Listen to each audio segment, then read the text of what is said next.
Oke baik, selamat malam. Kembali lagi bersama saya. Video kali ini saya akan membahas bagaimana saat ini sedang berbincang soal permasalahan skandal terkait penipuan uang di suatu perusahaan yang besar ya teman-teman, perusahaan yang besar.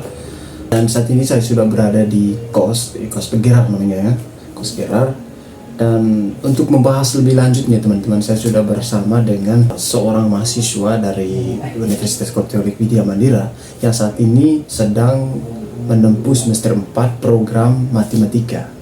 Tanpa lama-lama teman, sudah bersama dengan kakaknya. Oke baik, selamat malam. Selamat malam. Ya, selamat malam. Oke baik kakak, berdasarkan teori yang kau pelajari selama di jurusan matematika itu, kira-kira bagaimana penilaian kakak sendiri terkait tindakan perusahaan dalam kasus ini? Seperti apa tanggapan? Baik, terima kasih atas pertanyaannya. Dalam kerangka utilitarisme, tindakan perusahaan tersebut tuh dianggap tidak etis. Iya betul. Hal ini tuh karena menimbulkan banyak dampak negatif pada individu sehingga mereka tuh tidak bahagia dan tidak sejahtera. Iya. Dampak negatif ini ditimbulkan bagi para investor, bagi para karyawan, bagi para pelanggan dan pasar. Iya, oke baik. Kalau kita dengar tadi misalkan ketika sebuah perusahaan melakukan pelanggaran itu akan dampak pada investor, pelanggan ataupun terhadap karyawan. Iya. Oke baik. Bagaimana tanggapan kakak sendiri terkait dampak terhadap investor dan juga karyawan? Argumennya seperti apa? Baik. Bagi investor yang tertipu, mereka itu akan mengalami kerugian finansial yang sangat besar. Kemudian bagi karyawan itu sendiri, jika perusahaan yang mereka kerja itu tutup, maka secara tidak langsung mereka akan mengalami kehilangan pekerjaan. Penderitaan yang dialami oleh karyawan dan investor ini harus menjadi pertimbangan utama dalam penilaian etis. Oke baik. Apa yang menjadi dasar penilaian kakak yang bisa memberikan argumennya terkait situasi ini berdasarkan penilaian yang kakak kan tadi? Baik, untuk penilaian terhadap kasus ini itu juga berdampak bagi pelanggan dan bagi pasar. Iya.